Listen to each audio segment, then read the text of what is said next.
So I am doing bacon,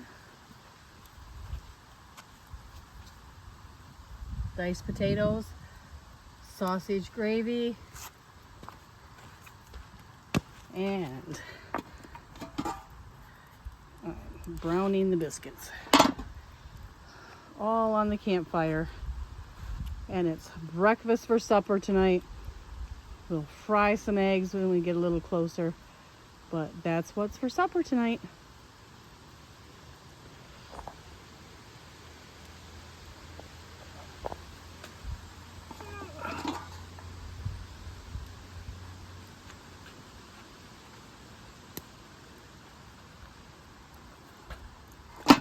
That should fill up the campers' bellies. I know it's a favorite of mine.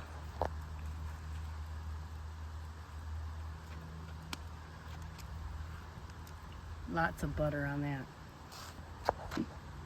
All right, that's what's for supper tonight.